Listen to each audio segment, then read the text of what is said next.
Hi everybody, welcome back to my channel. And today I'm going to do another Money Management Monday, and today's topic is going to be covering a couple of things that just kind of work together well. We're going to open up with today's February video with a couple of thoughts and questions. Is the monthly budget videos where I kind of walk through expenses and income and anything, is that still helpful to you now? I have done a couple of months of this now, and so for me personally, I'm like, I don't know if me doing these is still helpful to anybody. I have ones in the past. However, we have fluctuated income, so maybe it's helpful, maybe it's not, but the point isn't to just the point of these videos isn't to necessarily just keep sharing what we're doing, in so much as now can you take this and apply it to your own life, to your own habits and situations and things like that. A few of you have reached out to me and have really encouraged me with your messages, saying that this has been helpful, this has been changing, for life-changing, whatever. I'm not sure what the actual word is, but basically these videos have really helped you kind of get going on your financial journey, and that is the whole goal behind this. It really genuinely is to find ways to help others kind of move forward that get stuck or not sure how to begin. But there comes a point where you're like, how many monthly videos can I really show that it's really helpful? I'm not sure. So leave it down in the comments below if things like this are just continuing to be helpful, or is this now just content to put up. Okay, so beyond that, I have a feeling it was a cold week. I have a lot of sweatshirts in here. It's going to be -1 this weekend. -1. Yeah. Okay. The other thing I want to discuss kind of works together with a topic that I was going to address. I was going to talk about how maybe other ways you can find ways to earn income, or specifically how I find these ways. And it kind of works along with another topic of how did our parents teach us about money. It goes along in the sense that I do get asked, how do you find all these side incomes that you have to earn money? And the basic, simple, broken down, no complicated matters whatsoever answer I give is there's always opportunities. It's just choosing what you're going to give up in order to take on those opportunities. So for me, I have given up just a smooth routine for some days when I have babysitting. And maybe that means that our days just don't go how I would like. Actually, most days don't. But I gave that up so that I could babysit and bring in that much extra income. And then it also turned around as a ministry to help others, especially in this case, a single mom. And that's important to me. And other ways that I have worked, I right now currently work, I've averaged at about 6 to 8 hours a week, and I get paid about $6 a month up until now. That's been the average. And what it is I'm working on a blog with another partner, and we're just trying to build up this blog. She has a really big vision for it, and when you're in a position of $6 is $6 and $6 to $8 is $6 to $8, and this could potentially be a thing where at some point, if we can get this going well, it could be, 6 to 8 hours a week and a couple $100s a month. That's the idea. But up until this point, and I've been working on it since, I want to say September, October, 6 to 8 hours a week and $6 a month. I mean, theoretically, that's not worth the income, but the investment for me is. And it's opened me up to other income earning opportunities. Then I was, because willing to do that and people are willing to see the kind of work that I've put in, I had somebody else approach me and say, hey, I need you as a virtual assistant. Can you do this for me? And I did that, and that is one of the incomes that you will see coming up, and I make good money off of that. So I'm still with the first job because I'm a co-partner now, and it's a time investment rather than a monetary investment right now. But that opened up to a really good job. By the way, another thing to discuss, this really good job that I have right now that pays well, I don't foresee me being here or being in that position for a long time. I don't see that like an indefinite job. The lady I work with has a number of children, and I would assume that the best way for her to make this business work well for her is to train her children. And as of right now, I believe she has one being trained, and he does work, and I'm assuming within the next year or so another one will be, and then I won't be needed. Especially because a lot of the jobs or a lot of the tasks that I have now can easily be taught to somebody else. I think my daughter could do a lot of it if I sat down and trained her. So again, I don't count on that income, but again, it's another foot in the door, and right now I'm taking everything and being very thankful for what I have. But that also opened up another opportunity of my mom is a author, and she has what they call book launches, and she hired me to kind of run the book launch team. Again, being on the back side of it, I kind of understood now more of what goes on to marketing, goes into all this other stuff, and I was able to work the back side. All of this to say, if you noticed, a lot of it was word of mouth work. It wasn't me necessarily seeking out work. Another thing with that is not just word of mouth, but when you're opening up opportunities, then you become skilled and you can offer more opportunities. Like the babysitting jobs, again, most people won't take them. They don't make a lot of money, and people focus on the amount set as a whole rather than 80 bits kind of accumulated. Even YouTube, this is the first time, and again, I'll share that with you. This is the first time that I've had 2 paychecks back to back. I've never had that before. But what's interesting is my views have dropped and my subscriptions have dropped. But it's the second month in a row that I've had income coming in. Isn't it weird how YouTube works that way? All of these little side incomes I have, they're not ones that I would say count on, because at any time you can be done. Like the book launch that my mom had, it's all done, it's over with. I'm not needed anymore. And it was not an hour by hour paycheck, it was a once and for all. When you start looking for jobs or ways to earn income, I think people get so focused on, I need this amount of money and I have this amount of hours in a day and I'm doing this, so I only have this block of time. But if I looked at it that way, I would not have been able to take most of these tasks. If I look at it as, okay, if I take this job and I break it up into little this, will that work? Okay, it will. So I can do this and then break it up into these little jobs. Now if I take the babysitting and I work it into our daily routine, that's not something I necessarily have to set aside time for. I do, but I don't. And that, again, will work out. And I look at things like that. This virtual assistant job, it meant that I needed to start getting into the habit of waking up early.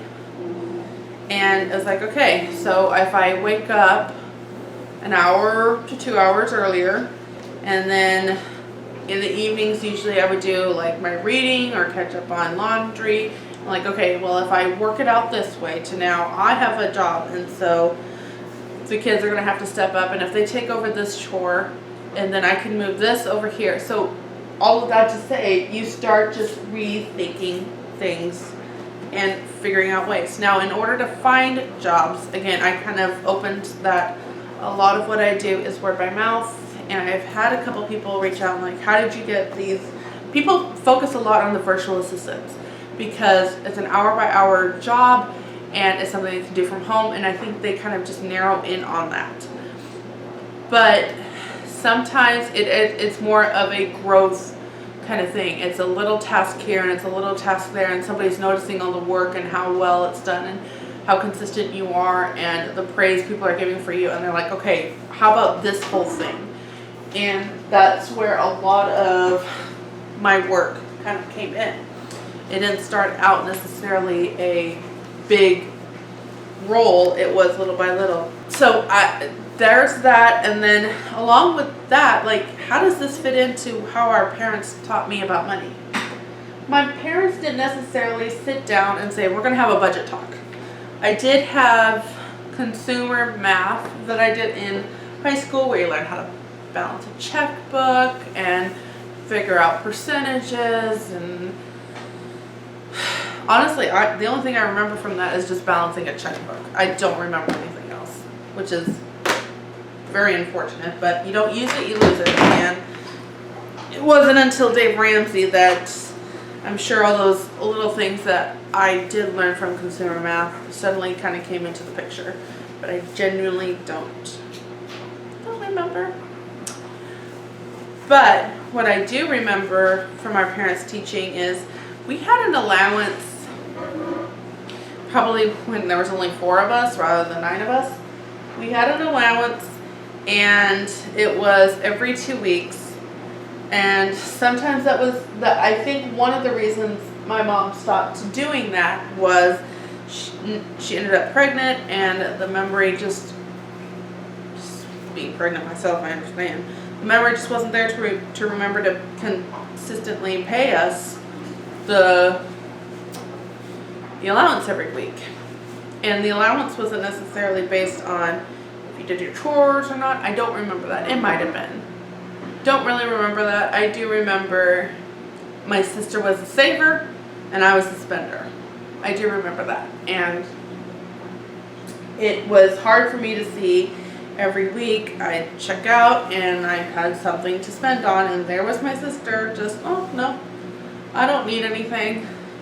And it's like, again, from childhood, that's just the kind of personality I was. But when I had something to save for, I did, and I worked hard for it. So there was a porcelain doll I wanted, and it was $30, which to a 6, 7, 8-year-old. So there was this doll I really wanted, and my mom had a whole list of chores for me to do in order to earn that money. I saved birthday money. I worked for it. I mean, it took me a while to gather up that money, and I went and got the doll. And like, do you see how this just really stuck with me? Like, that moment really stuck with me. And not the times that I purchased I don't know what with my allowance. It was probably candy bars. But working hard, I know some of it was raking the backyard. Like, I genuinely remember the details of this because that memory is seared into my head of working really hard for that porcelain doll. Those kinds of things stick with me, and those are the things that taught me about money. Hard work, results. And then having opportunities where I would house clean. House cleaning was probably one of the first jobs I had. I had babysitting and I had house cleaning. Interestingly enough, as an adult, I have babysitting and I have house cleaning. Close the door, please. Because I know what to do and I have experience in that. With babysitting, I just had to walk, skip, hop, jump, and I didn't make a ton of money, but I made a lot of money. If you know what I mean. For a kid, a lot of money. As an adult, you're like, she really got a deal. But it was the experience. And with the house cleaning, it was experience, and more people heard and more people realized the kind of work that I would do and the motivation behind it, and word got out. With both of those jobs, with the babysitting and with the house cleaning lady was an elderly lady, didn't have a lot of money, but paid me well. And word got out, and that brought in more income opportunities. Word got out that I was helping my sister come up with her homeschool plan. Word got out. That gave me another opportunity. Small opportunities that maybe don't make a ton of money at first bring in more opportunities that suddenly you have a whole aspect of things that you can do with. And it started with just my parents doing small things. Like, again, they didn't do the allowance anymore, but they gave us opportunities to work and earn that money. Honestly, that was a better system for me than it was for anything else. Hard work brought in results, brought in a questionable, is this really worth all that work that I'm doing? Candy bar? No. Doll? Yes. And that keeps continuing on throughout your whole life. I genuinely don't remember, I know I said this, but I genuinely don't remember our parents ever sitting down and having a money discussion with us. But there was opportunities that they had to illustrate or show us how they would use money. When my mom bought things, she bought quality over quantity. So we got a smaller amount of gifts for Christmas, but they were quality gifts. But it was just more of a, well, if we do this, then we can't have this. If we do this, then this isn't going to happen. And there was a cause and effect of talking. Did I know down to details about money? No. But those are things that will stick with me. For our children, I have them work the budget with me. I have them do the grocery shopping with me. Is how my family did it an error of now I didn't know how to handle money? Not necessarily. Think about it. I'm the spender. That's not necessarily something you can. I'm not sure how to put it, but my parents taught so many. Remember, we're homeschooled. So there was constantly things they were talking about. And for my mom, a good hard work ethic, no matter what your spender saver status is, that was more important to her than teaching about, okay, if you have long-term goals, let's look at mutual funds, let's look at this, let's look at that. That wasn't her goal. Her goal was, let's have hard workers that know how to work, how to be responsible, how to be reliable. Hindsight, I don't know how much my parents could have taught us. If they had taught us about insurance, great. There's no money for insurance. How would that have helped me? And with my memory, don't use it, you lose it. Taught us how to learn. That was her goal, learn how to learn. And through that, anything that comes up that I need to learn about, then I'll learn. What I wanted to say in this is my mom knew how to plant seeds.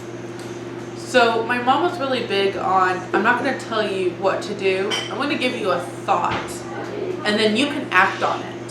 So it wasn't, I'm going to force you to do this way, and then you really have no learning desire of doing it on your own.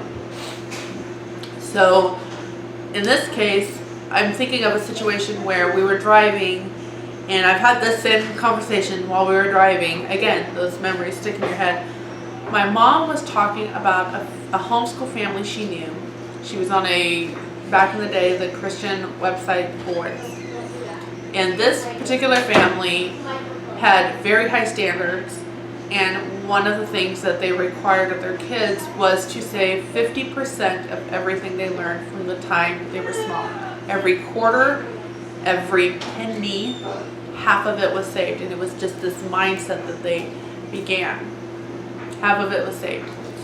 And it was one of those things where my mom had said, I wish I would have done that, but then it was more, no, I'm going to plant that seed for you to choose to do that. And that was one of those things that still carry with me today. Save half your income. Why? Because you're building a habit of living off of, or only using half of what you ever bring in. I really love that mindset. If we get to a financial point where we can do that, I would actually like to. And then pull in something that my husband and I wish we would have learned more about, which is investing. Because we don't have any insurance and because we don't pay for any insurance, we don't have any kind of life insurance. We don't have anything, we don't have a retirement, we have nothing. And at some point this is going to affect, again, my husband is 50 something. He's above 50. I'm 30 something. 32? Whatever. There is a big gap there. If we could learn, it's one of those things that we're going to do one day. We can learn about investing. We would like to do it. Why? Because there's coming to a point where he is not going to be able to work as much as he is right now. His body is breaking down. He's got more aches. He's got more pains. He can only keep going so far. I still have young ones. There's not necessarily an opportunity for me to go and work if needed unless he came home. And at that point, we don't think we are acting in a biblical way. Are there exceptions? Yes. But I'm not going to jump into everything being an exception for my life. Okay? There's exceptions, but there are also rules. And I'm more of a rule follower. Those are just some of the things that I'm thinking about. If we had learned to invest, live off half, invest the other half into the day that will come when the income is not coming here, that to me is important. That's why I'm so focused on paying off the house. Let's not have a mortgage while we're trying to just scramble and pinch and save. Let's not have any debt. Let's have money saved for a car should it break down. All of these things I am firm on, and nitpicky is not quite the word, but like hyper focused on, because again, working with elderly, working with a lot of things, you come to a point where you see if you're not prepared, this is what it looks like. And I like to be prepared.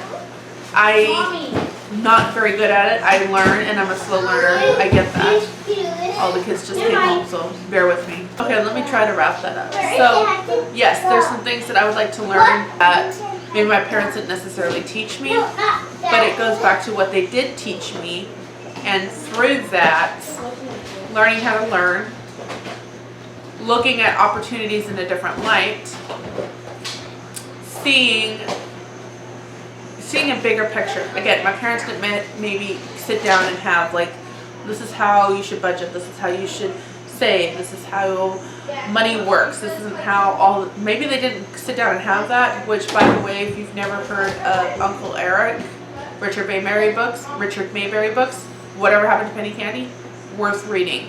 That's something my parents made me read. Maybe they didn't have all of those, but they had a different approach in how to use money. That is learning self-discipline on your own, learning how to be a good worker, be a hard worker. That's one thing that my family name has a reputation for in my hometown of 30,000 plus people. I can say, oh, my brother is Nolan, and everybody's like, oh, Nolan, he is such a hard worker. Oh, that's my sister, Jenna. Oh, Jenna, she is so on the ball. She is such a hard worker. Like, if you say my family's last name and one of my siblings' names, somebody, somehow, some way has heard of them. In connection with hard work and high values and something. They are known for that. I'm just a sister. Again, I kind of got married like a week after I turned 18 and stayed home and raised kids. I didn't necessarily go out and do all the things that they do. But I did still within that have a reputation of being a hard worker and got house cleaning jobs and babysitting jobs. So there's that. That's what my parents taught me in regards to money. Not a sit down financial talk discussion, but a whole broad view of this is how you will survive in the real world kind of thing. So that's how these two work together in me finding jobs and my parents learning money. So I originally gonna put, I don't know how much I can edit out, but I was originally gonna put this with my February kind of monthly layout, but that'll have to just come out separately because I can already see this is a long video, and those tend to also be long as well. So I will try to get this up, and then I will do the monthly budget video for you. Thank you for watching, and I will see you next time.